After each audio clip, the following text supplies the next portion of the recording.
Audiobook lovers, I went to Spicy Reads and went to a narrator panel, and it was fantastic, so I'm sharing it with you here.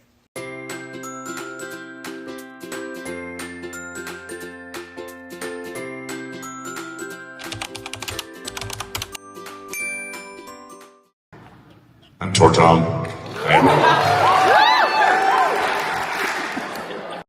Yeah, I guess most famously or infamously as a baby narrator, I narrated Heated Rivalry, which was 7 years ago. So, so that's been a journey. We can talk about that another day. I just finished pickups for Laura Bishop's, who's here, Hate Me, Take Me, which is a great story. So. Hey, I'm Patrick Zeller, and a couple titles. I'm going to buy you a high gravity title I did that has been great, getting fantastic reviews. It's super fun. Is This Damsel Is Not in Distress by T. Harlow. And then Maddie Danielle is here, and I did a hockey series from her called The Denver Dragons, which was just so much fun. They're all in the same world, they're all guys on the team, but each book is a very different kind of relationship, so it's great. And another one that I had a lot of fun with and has been getting really great reviews is How to Kill a Guy in 10 Dates. There we go. By Shelley Thompson, right? And it's so fun, it's like a horror, suspense, thriller, romance. And it's a ball. So yeah, that's me. Hi everybody, I'm Carly Robbins. I also narrate as CJ Bloom, and I've been narrating over 10 years. So I might be like the oldest one on the panel, do you think, maybe? When did you start? Fair enough. The most experienced, you're the one that we look up to, Carly. Oh, fair enough. This is true, I'll just say this. She has been a guide for everyone in this state in one way or another. She's a really good person. I love this industry, so I want it to be even better from my entry into it to when I eventually leave it. And so if I can't have a participation in that, I think that's sort of my purpose. But I have a lot of new releases. I don't always know when they're going to release, but we did mention Laura Bishop because she is here, and I did the first in the series that Andy will talk about it, that Andy and Tor did the second.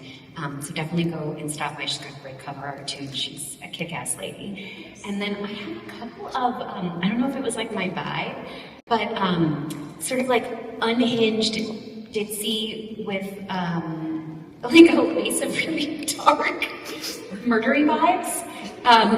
That's totally my vibe.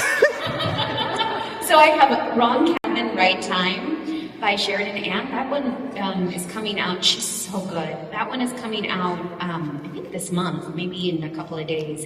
And it's fantastic. And then I did Serial Bangers, which is, okay, so some of you know.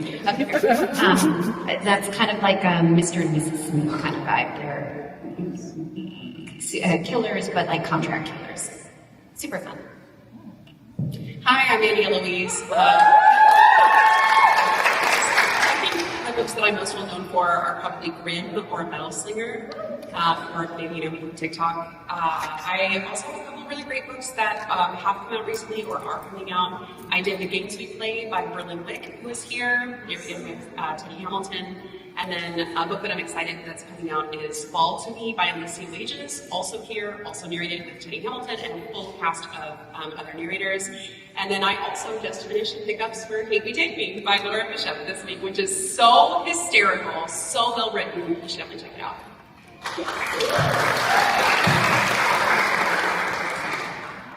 So tell us, what is one of your most favorite things about being an audiobook narrator?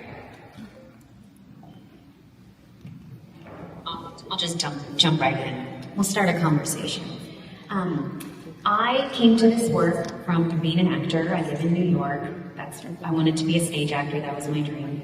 And it doesn't pay a lot of money, as I'm sure you've probably heard. And so you kind of cobble together a career, you do some voiceovers, you work on soap operas, you do student films, and every day you're just hustle, hustle, hustle. And the thing I love most about this work is it kind of combines all of those skill sets, but now I just talk alone in a booth by myself every day.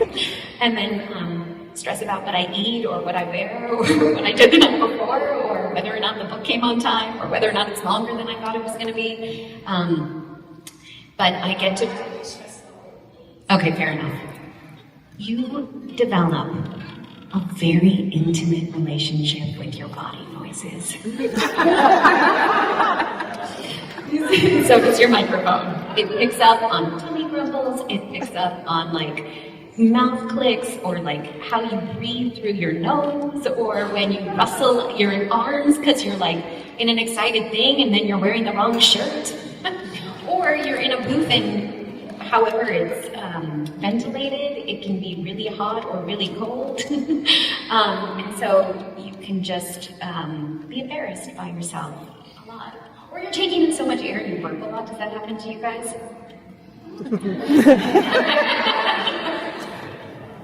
I did have the wrong shirt on one time, so I narrate live on TikTok and Instagram all the time, and so I'm on video, and I had to take my shirt off because it was too noisy. TikTok doesn't like that, I found out. I had to find, it's a different question. I had to find a scrap of fabric because I wasn't at home and just put it enough that I could be clothed while I was narrating. So wear the right thing. New narration. But no matter what you do, your neighbors can always screw it up. Lawnmowers, leaf blowers, construction. You develop a real love-hate relationship with your life, with your neighbors. But you never thought, can't they just be quiet? Well, they are. You just need to be super quiet. When we're at home and we're listening, we imagine these characters and this world that you're creating, and a lot of times it can feel very glamorous. So you've touched on it, but what are some of the other very not glamorous things about being an audiobook narrator? I'm sure there's a lot of things that we can share. One of the non-glamorous things I've noticed, and this might say more about my boundaries, but my lack of desire to go to group gatherings. There's a lot of people who will just show up sick to places, and they're like, oh, I just feel run down. But it's, COVID or the flu or whatever. And when you get sick, you feel bad for a day and then you go to work. When I get sick, I don't work for 2 weeks. So one of the things that I have to do is be very cautious about when I go to group settings, when I go to parties, how much I hang out with people. And I've gotten almost germophobic about how much I am trying to protect my body from being sick. It's like an athletic. Surprisingly, you treat your body as the athletic specimen that it is. So I think everybody probably has their routine that they do, things that they drink before they record or while they're recording, or how they cool down at the end of the day, or you don't go to rock concerts and scream because your vocal cords, or you're just recording for 6 to 8 hours a day, depending on what your schedule is. So it's just talk. And then you're out of words at the end of the day, right? Out of them. And so I don't go to a lot of big group events, but I have an 8-year-old daughter who goes to school. She comes home and she's filthy. I can see it on her hands and her face and her clothes and and I'm like, please wash your hands, don't touch me. And she's like, yeah, 2 kids in my class are sick. I'm like, Jesus. Our movie is children coming home with their youth. Get away from me because I've got 2 books due in high school. This is a constant source of conflict in my house when my kids get sick, feel a little bit under the weather, and I'm immediately sequestering myself. And my wife is at me with Where is your empathy? What is wrong with you? They need help. And then, well, if we want to pay the bills next week, we're going to have to be in this room, and they have to be in that room. And my heart will break for them, but I will be healthy.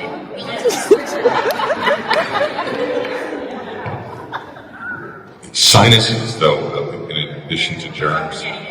Yeah, I mean, sinus is a big thing. So if you can find a local honey producer, it's a fantastic hack. Like, it has to be like local, right? Because then you're getting the stuff. And then I always swear by throat coat tea with honey, and I'm a green apple guy. I know some people like green apple. Because your mouth. You guys are running a lot. Like your mouth has a pH to it. And depending upon the pH is the amount of like cracking and whatever that goes on, and you need to get your mouth in the right place. And for me, that You guys, we just turned into I'm not.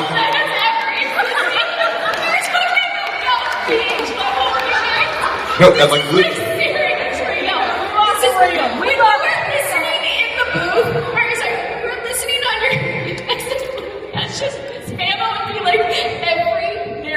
is going through their mouth pH. Quiet in their stomach and they're sweating. It's done. Obsessed. I'm obsessed. My 40s have been the most. Your skin is glowing. Like 2 months ago, I was feeling this thing coming on. And I was like, oh, fuck this. And I was like, my mom goes, go get some Sudafed. And I was at Walgreens so often getting Sudafed, I was afraid they were going to accuse me of making I swear to God, it's just a sinus infection. It's not, you're not making this. But they're looking at you going like, right. I see your tattoo. I mean, you're sharing things like your ENT gives you as hot tips. Very good to me. Very good to me. Does anyone else have a nasal cleanse routine? I mean, I use a hearing aid every night. It's like a hands down best thing I've ever done. That was a game changer. You think it's torture? Are you an Edipod guy? Edipod? I can't stand. I think it's torture. But the like vapor things. Yeah, the vapor inhaler just. But I'll just hang out for like 5 minutes. No. So I do the full on machine with the little thing that pops in there. You do that, and you hit the button, and all of a sudden it like sucks your brains out. And my poor daughter is like, Dad. I'm like, it's okay. This all needs to be like it pulls it. You see it. Sorry, you see it all.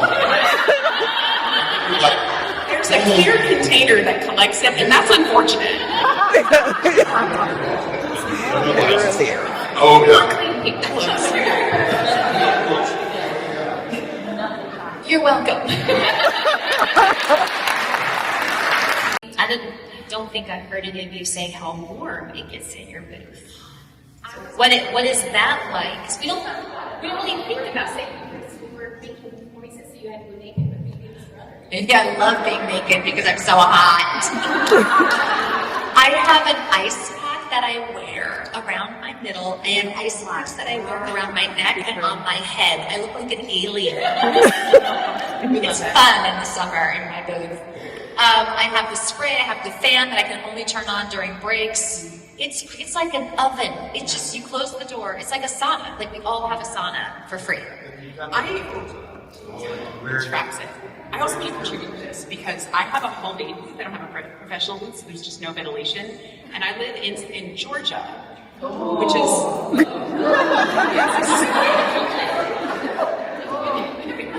You guys get it. And my booth is in an unfinished basement in Georgia.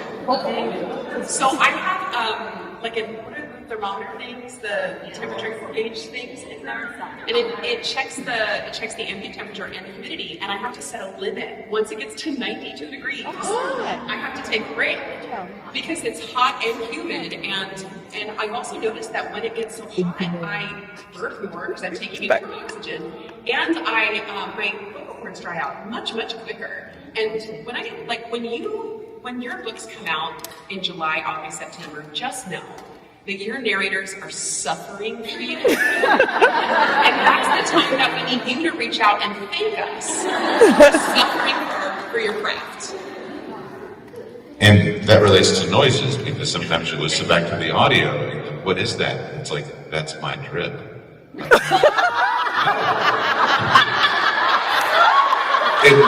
It's your sweat, like hitting. You're sweating in your microphone.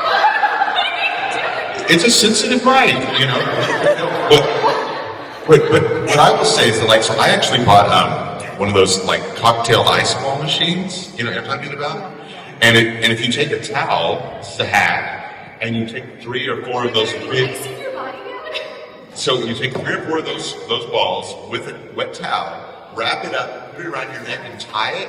It will slowly melt on the back of your neck, and even through the 90s. And you can work right through it. It slowly melts your entire back. It works. He didn't narrate it. And that's the thing, it's like, everybody thinks we're in the booth just getting all sexy, and it's like, ooh, and it's like, no, I'm fucking hot. I'm sweating. I'm scared, I'm getting stuff out. And you're like, I have cool towels that I put water on, and I put them in the freezer. And I get them out, and I wrap them, same thing, around my neck, around my head, around my arms, everything. And it's just like, you think it sounds hot because the audio is hot, but we're hot. And I don't know if you guys have experienced this. I've noticed for myself when I'm narrating in the summer and my body, like my core temperature rises so much, when I leave my booth and I go to the rest of my house and the air conditioning is on, I'm so cold because it's like I can't regulate my body temperature. Just dry sweat. Yeah. Yeah.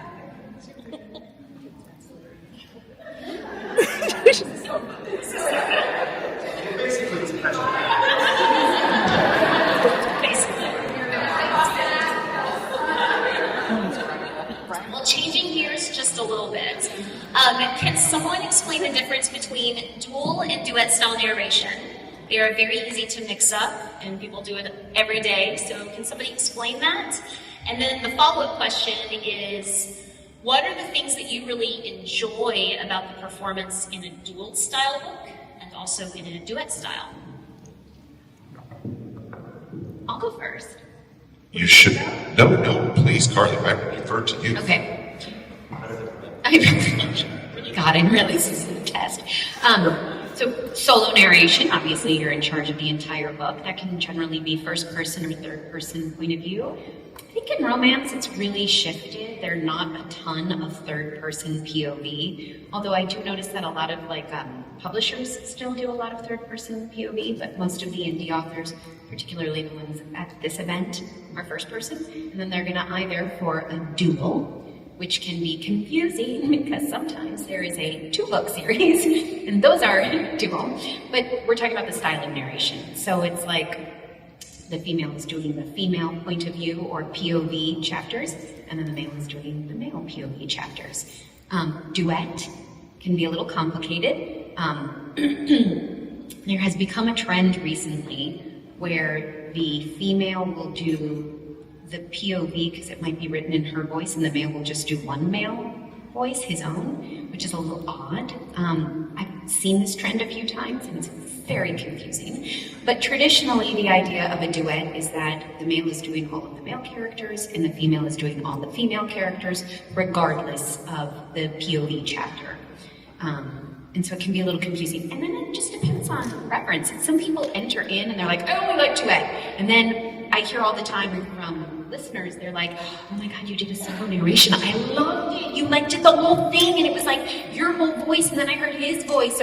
So I say give every type of narration a try, particularly if it's a narrator that you really like, because you may get a different listening experience. Yeah. Just to tack onto that, there are different modes of preparation for duel versus duet. In a duel, the female or the male is going to be voicing all of the characters in their chapter, and you have to get on the same page.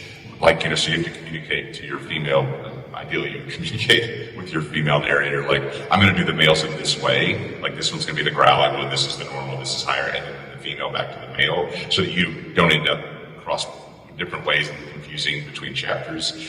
Duet is tricky because in a sense it's easy because you're like, okay, well I'm doing all the dudes.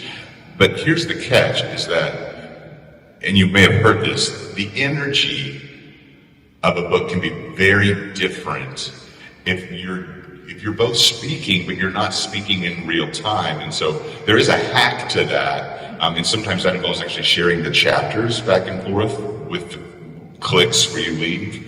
Or sometimes it's actually recording together. You can set it up with remote, and so you can actually feel the vibe. Because if you're in an intense scene, let's say it's an action scene, a death scene, or a sex scene, and the two narrators are bringing very different energy, it can actually make the book worse, in my opinion. Piggybacking off of that, I have found duet I prefer, though I do dual fine. I prefer duet because sometimes I'm unsure about my male voices, but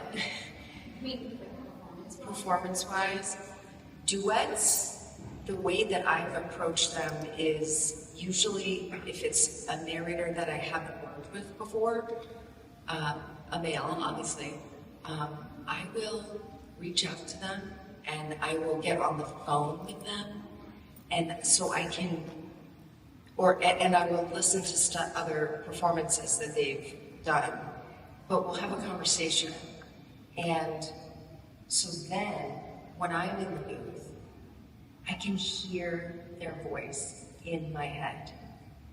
Like, I can hear Teddy's voice. I can hear Lucas Welby's voice. I can hear Aiden Stone's voice. I can hear Tor's voice. I can hear everybody's voice in my head. And sorry, I'm not getting Patrick too. It's been years.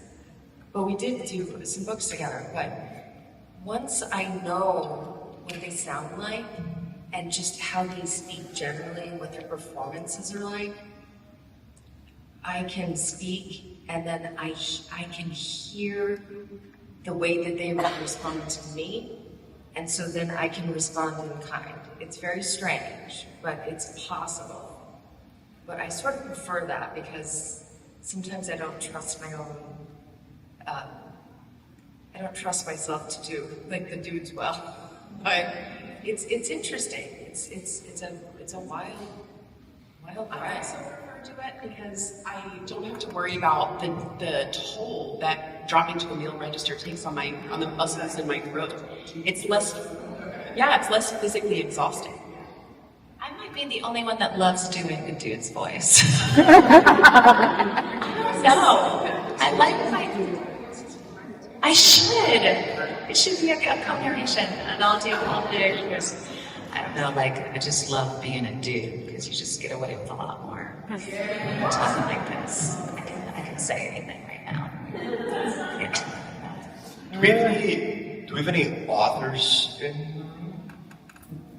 Okay, so you know the duets and multicast duets are a lot more expensive to produce because they're so much more labor intensive.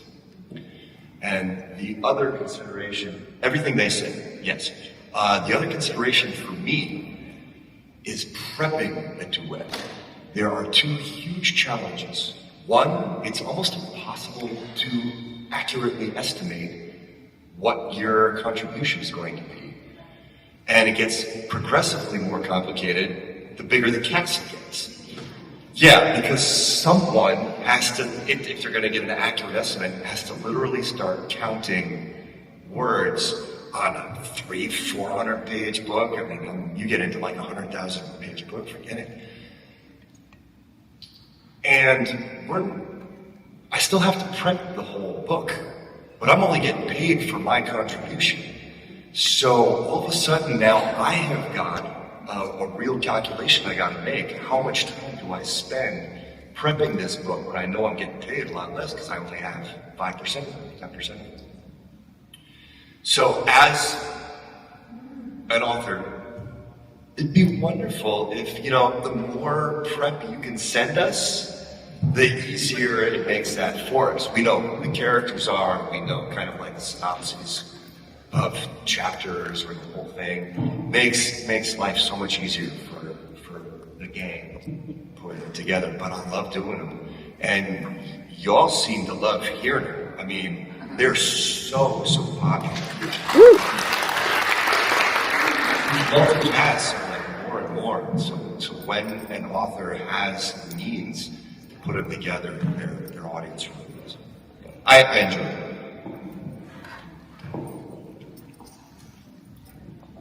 They are so much fun.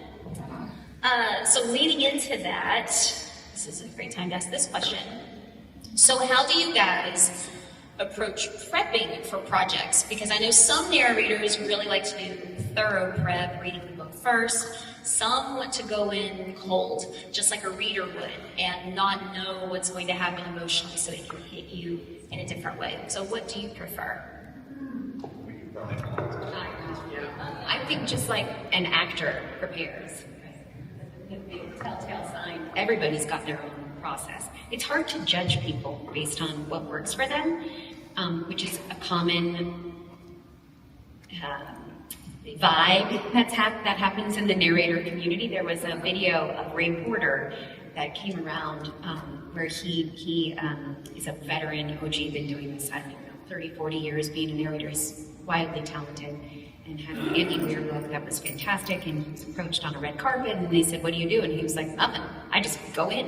And it really rankled a lot of people. And I think it speaks to the craft of performance. I mean, he's Ray Porter, he can do whatever he wants. If that's his process, great. If somebody else needs to highlight and have a playlist and like wear a special outfit or do whatever, that's great too. Like, you talk about like a method actor and how on the Abraham Lincoln movie that nobody could talk to Daniel Day-Lewis because he was so in character. That's what works for him. But some people like to shoot the shit, and then the camera comes on, and they're like, "I'm in it."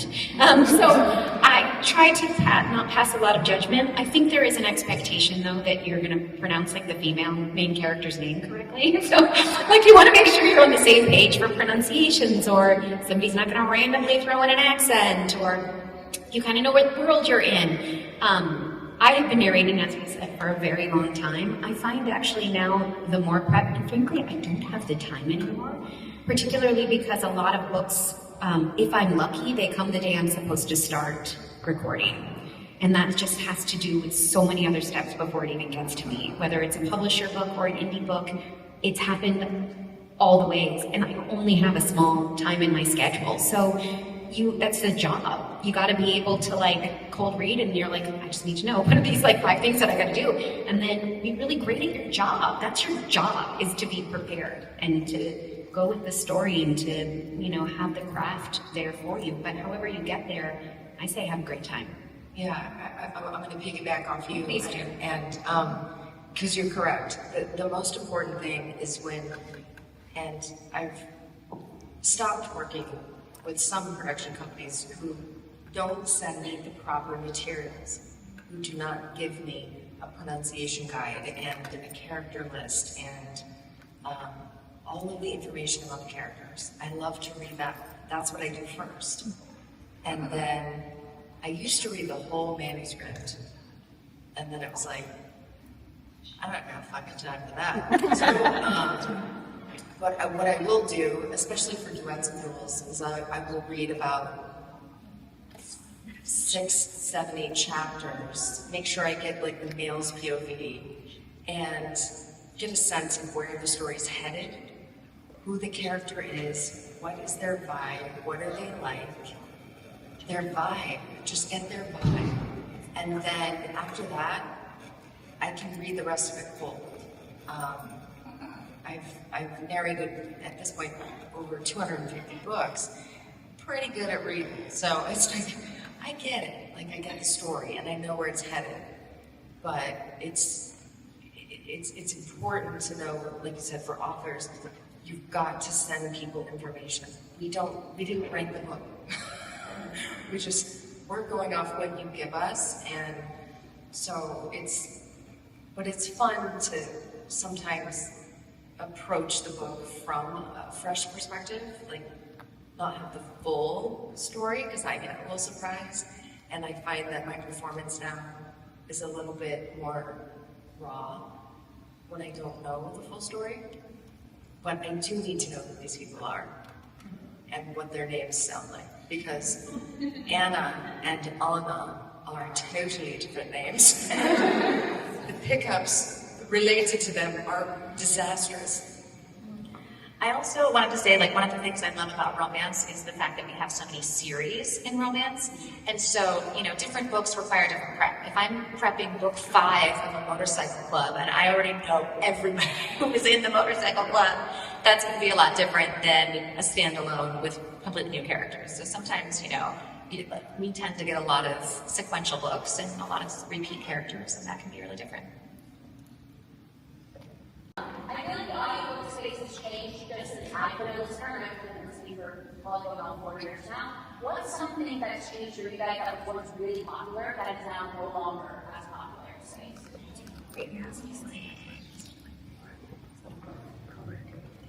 I mean, it's fascinating how the genres follow what's popular in culture, right? So there was a moment, maybe a couple of, where there was a motorcycle club because of Sons of Anarchy, right? And so its authors follow patterns. And so, like, we had a shifter moment, we had a motorcycle club moment, we had a hockey moment. Now we're having a stalker moment. Like, all of a sudden, like, it's just, it's like all of these things. The other thing I will say in terms of narration is that back in the day, Carly, like we were told, do not get involved in promotion in social media. That's a big part of it, yeah. Well, because Absolutely, like it is not your job, and you would get scolded by veterans. Like, it is not your job, you're not being paid to do this, stay away. they do still say that. There is just to give a little bit of background, because I've weathered so much in the changing of the industry. Back in the day, indie publishing wasn't even really a thing until Kindle and ACX, which is an offshoot of Audible. That they were, Amazon, for all of its pluses and minuses, really shook up the publishing world. There was a very limited amount of opportunity, particularly for romance, to get published. And then it was a very limited number that were getting put into audio. It just wasn't something that was possible. And so to have avenues for people to have an entrepreneurship and to develop their own fan base and to just do their own thing, that is very new. So there was a sort of old school mentality, because audiobook narration was like an offshoot of voiceovers, so everything was union oriented, and those were all things you were paid for.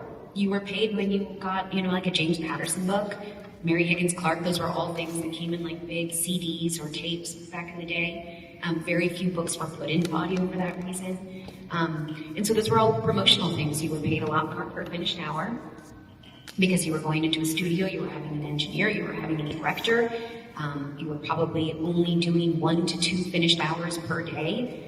I still hear people talk about those golden days. They got lunch, they took breaks, they were doing, and it was in between, like they were doing a play or they were doing something else. It was just it wasn't a career. There wasn't enough content for people to do audiobook narration.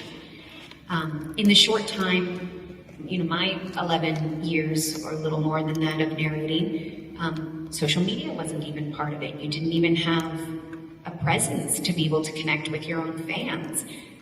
Authors couldn't hire you directly. There was no avenue to be able to do that. ACX was kind of starting to do that. But now there's like a pipeline of production companies that can help foster that.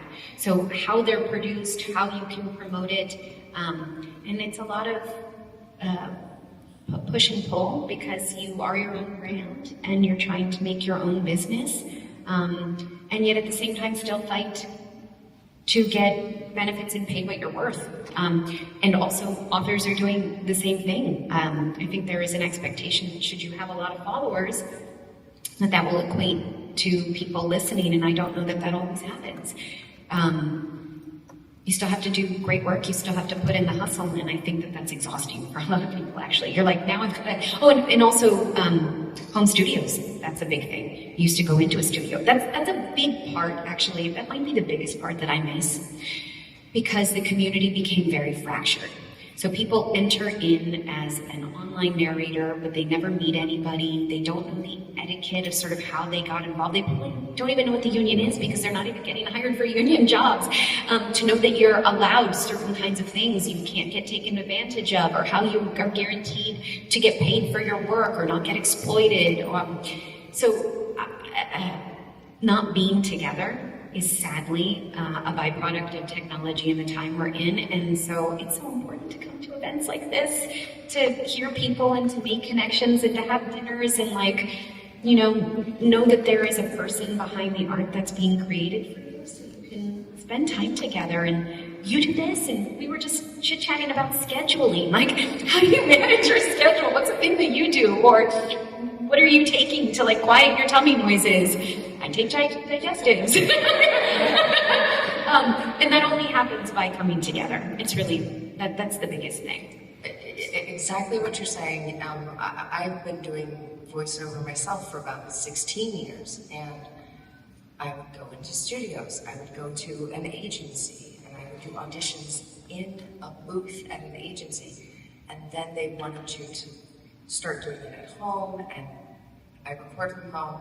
And so, now you're your own director, you're your own engineer, performer, and scheduler, social media, whatever. And it's like, sometimes at the end of the day, I'm just like, and you're a mom, and you're a wife, and you're a cook, and it's just like, Jesus Christ, but it's a lot. This is not just for narration. I mean, this is all over entertainment, and this is all over other industries and other fields.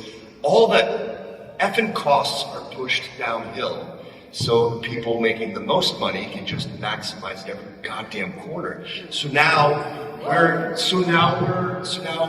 actor, blue collar actor, is paying thousands of dollars, sometimes tens of thousands of dollars, to record all of their own auditions and put them in, and we lose touch. We lose touch with each other and other people in the industry. So when you finally get into a studio or to a casting office or whatever, you feel like you're starting from scratch. And a lot of us have been doing this for years and years and years, and it's not just entertainment and publishing, it's everywhere. So thank you for continuing to support, because it's the way it works. And the thing is I get it. Why are you going to promote somebody's book for free? I understand the old guard saying, push back, you have some agency, but it is a tough thing to navigate, because you're entering into a field that has been existing for a long time, and it changes, and it's dynamic, and you want to work. So I have a lot of empathy and try not to judge people for their opinions about something that is very complicated and personal. I'll just add to what Michelle was saying, in addition to not having a director or producer, etc. You don't have an IT person. And so the worst nightmare is when all of a sudden, you sit down, your stomach is under control, the pH in your mouth is just right, the neighbor is not mowing, your 7-year-old is not knocking on the door, and then all of a sudden you hit record, or it's just not even picking up the mic at all, and you're like, what the? And then you're like, is this connected to Excel? What is going on? Do I restart? Is power, right? And then they're trying to, and they're busy. And so and it's oh no. And then you're watching the time, and you're just sitting there in an IT emergency, but you're the IT person too. And Just wrap the book, and you're all ready to find this in the files. yes. You know what I mean? That is happening. All this to say, he's so nice here. Yes. Y'all, it has been so fun. There's Narrator Book Row over there, and it has been a fantastic little trip of meeting different authors, seeing different vendors, as well as talking to narrators and seeing the people behind it. So off I go. It has been fantastic. Another good book conference. If you're thinking about going to a book conference, just go.